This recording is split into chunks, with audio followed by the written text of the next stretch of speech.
Retrouvez votre programme avec Mazda Bordeaux Motors du groupe SIPA.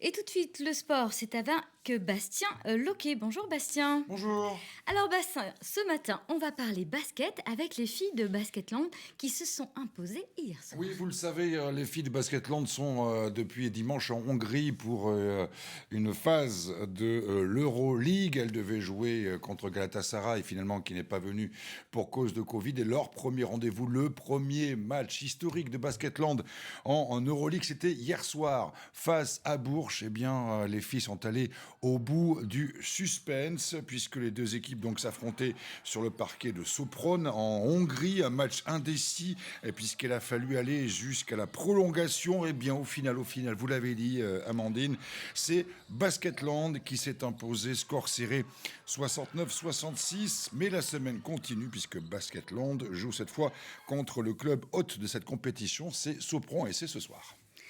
On parle rugby à présent avec l'UBB Racing, c'est l'affiche de ce week-end rugby. Oui, vous le savez, tous les vendredis avec Mathieu Dalzovo sur TV7, nous passons en revue les matchs à ne pas rater pour ce week-end de compétition, notamment de rugby. Et vous l'avez dit, il y a un match qui retient notre attention, il y en a d'autres aussi, mais il y a notamment un certain UBB Racing 92 qui promet, puisque l'UBB doit confirmer à domicile ses deux récentes sorties, notamment sa victoire sur le fil à Montpellier. Alors forcément, Maxime Lamotte, le pilier de l'UBB, s'attend à un match costaud ce week-end.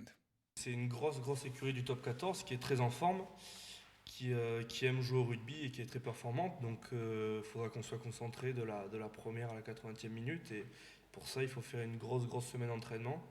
Ça fait plusieurs week-ends qu'on joue sans supporters. Donc il faut trouver les ressources justement quand le match devient difficile ou quand il faut basculer le match en notre faveur. Il faut trouver des ressources que les supporters nous apportaient avant.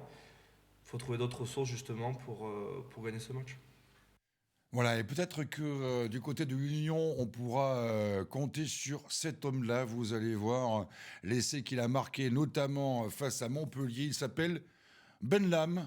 Il est arrivé récemment du côté du bébé. Ça a été un petit peu compliqué pour lui de s'intégrer au début. On le dit un petit peu introverti, mais vous le voyez, une fois qu'on lui donne le ballon, ça va beaucoup mieux. Il se lâche, Ben Lam. Il commence à être de mieux en mieux dans le club.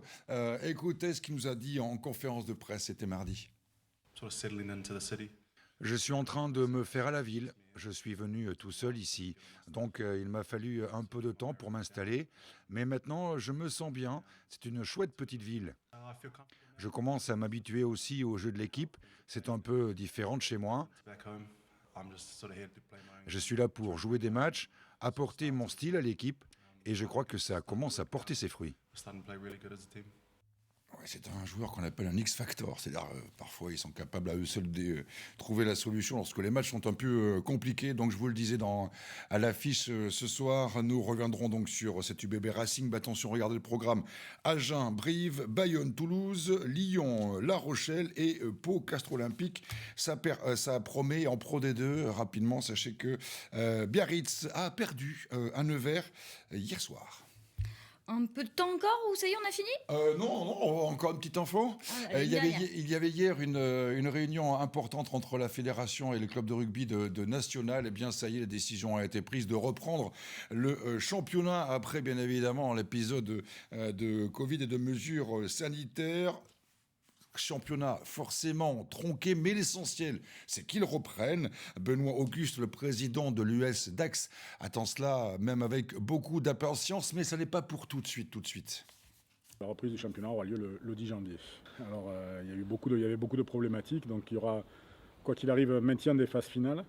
Et pour que chaque équipe soit au nombre égaux de matchs à domicile ou à l'extérieur, il y aura une journée en plus qui s'appelle une journée de rattrapage. Ils ont tenu à ce qu'il y ait aussi une finale et un titre donné dans ce national, ce qui est aussi important, même si on sait très bien que les clubs, pour eux, le plus important, c'est peut-être la montée. Merci beaucoup Bastien, on vous retrouve ce soir pour tout savoir sur le sport de ce week-end.